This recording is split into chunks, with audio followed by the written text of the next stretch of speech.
I took the week off from working out because I was sick. So we back now. Back grinding in the morning. Pretty much rested the whole weekend, But we here. All right, we here.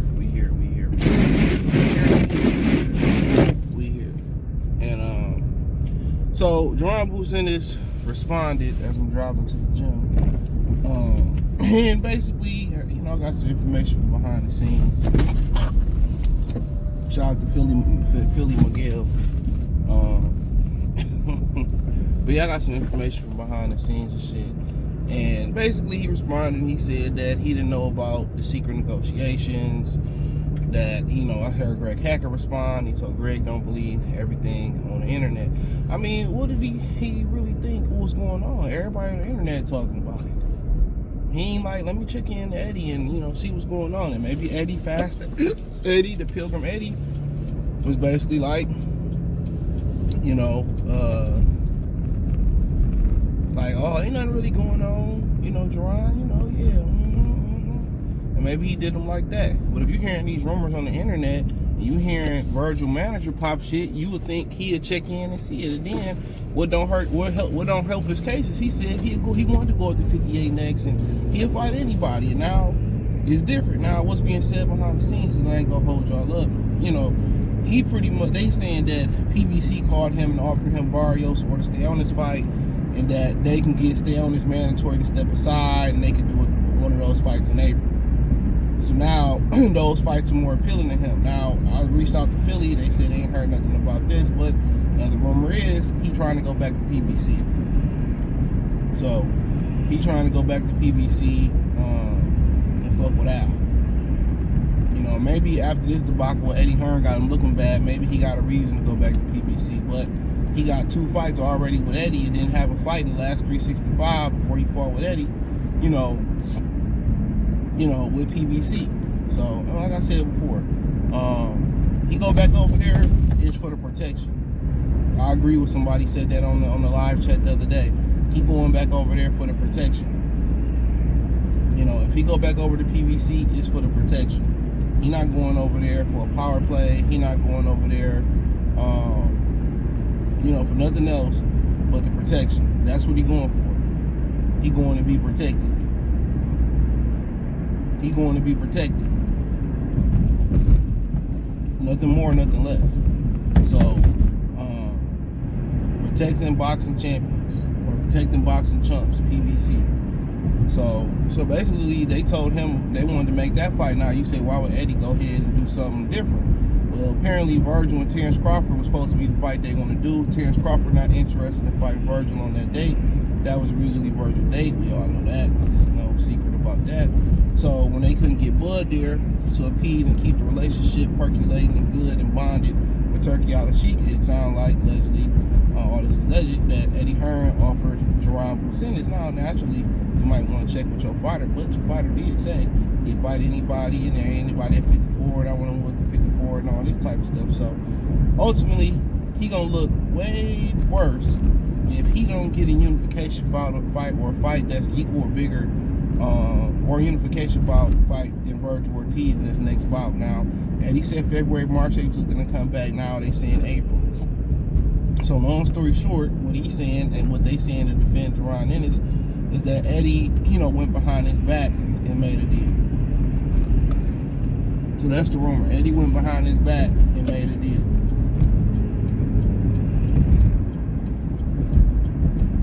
That's the good word. Eddie went behind his back and made a deal.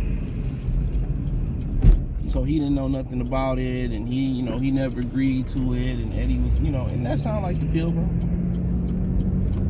So, we get some brownie points with Turkey Al-Sheikh. So for the most part, they said Vergil was ducking in the past. They said that they will fight anybody at 54 next, and Vergil and them called their bluff. Regardless, any fight he do at 47 ain't more lucrative and ain't bigger than the Vergil fight. It's not. But if he hell bent on unifying at 47, let him. And if it's possible, they'll give him Stowners, they'll give him Barrios, and then he can get Norman for undisputed. Okay, cool. I understand that. I get it. So that's what he want to do. I ain't mad at him. But you can't be popping shit, or I'll go up to 54 and I'll fight anybody. And then this come up. He cannot turn around and fight another subpar fighter. He just can't do it.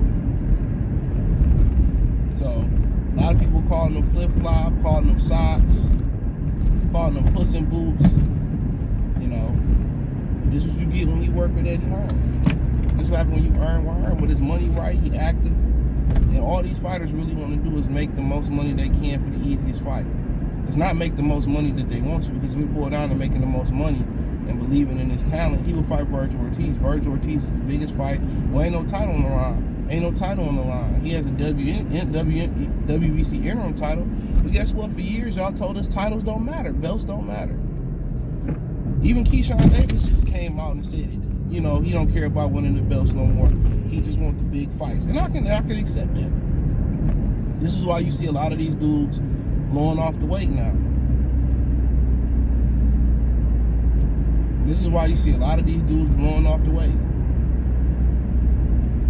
Real talk. This is why you see a lot of these dudes blowing off the weight. They don't care about big fights. Or they just care about lucrative fights. And I ain't mad at it. You know, get your shine on. Get your shine on. You know, do what you do. You know? But he looked bad in this situation. If that's the case behind the scenes, so be it. You know, and bare minimum, I think he should come back and fight Blair Cobb if he don't get nobody else in the ring. But, you know, Boots and them come off as arrogant. They better than everybody else. And, you know, you see why. They got superior talent. Eye-catching talent. But until that superior talent is proven in the ring against another, you know, really good fighter, which would have been Vergil Ortiz, which Vergil was only technically fought to make the 54-pound, you know, weight once, so it wasn't that big gap in disparity. He's had 2 other rounds above 54 over the 54-pound weight limit. So, like I said before, it is what it is. The Mexicans gonna have their day popping shit about Boots as they should. As they should, you know, and so be it. And so be it. I ain't mad about it. I'm a Boots fan and I'm a Vergil fan, to be honest. I like Vergil, I like Boots. But I'm gonna be critical. And people say, well, you don't like no fighter. I'm just calling it how I see it. You know, if you want to hear me, you know, be disingenuous and not be objective about stuff, well, I'm not the channel for you. I'm gonna keep it funky. What gotta be said, gotta be said. I ain't beating around the bush for these niggas, man. Is that a parking space up there? Got a beautiful parking space. It's cold as 5 fat bitches sitting in Alaska, drinking the Capri Sun. Well, yeah. So yeah, I mean, that's what's going on. Like Marvin Gaye, and you know, to each his own, bro.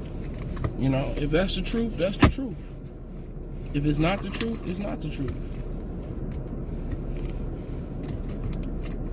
You know, that's all we can really say about it. If it's the truth, it's the truth. If it's not the truth, it's not the truth. It's not the truth. So that's up to him. It's up to them. Him, God, Eddie, Turkey, Vergil, Virgil Manager Rick, Golden Boy, and all them. That's up to them. But Oscar De La Hoya been saying it for weeks. Excuse me, that they wasn't gonna take that fight. Real talk. De La Hoya had been saying it for weeks that Eddie Hearn was trying to put, you know, didn't want the fight. So if that's the case, that's the case. We can move on. We can move on. But if he move on and fight an opponent that is going backwards, or another no-name opponent, or like a lot backwards, man, he gonna hear it. But one thing about boxing, one fight would everybody change your opinion on in one fight. That could be a good thing, that could be a bad thing. People don't think people deserve to have off days. People have off days. Like going to work, you know, you got off days. Like going to the gym shooting, you got off days. Going to the gun range, you got off days. You know? So that's pretty much what's going on with him. He said he didn't make a decision whether he gonna relinquish his 47-pound belt or go to 54. He keeping his belt. He want to get back in there with Al Heyman, for what I heard. He want to go back with Al. So don't be surprised, you know, he ended up back over there with Al. You know, he want that relationship with Al Heyman. So they say they willing to give him Boot Barrios. They willing to give him stay on it. So if he get those fights, don't be surprised he used Eddie to fund those fights. And then he turn around, maybe get Eddie to get the Norman fight, and then turn around and go back to PBC. You know, and PBC still alive at that point. So, yep, that's the good word. Thumbs up the video, share the video, subscribe to the channel. The subscribe button is the bell icon button. Hit all notifications, increase your chance. Get notifications. We go live or drop video. Financially, want to support the channel. Cash App, $ CJ Good 313, Venmo CJ Good 313, PayPal link description. Hit the link tree. You can check it out. Check me out at Patreon. Check that out for real. Check out the box from a playlist, you know, for more videos like this. And let me know what you girls and guys think in the comment section. Share the video. Help me spread the good word. Peace.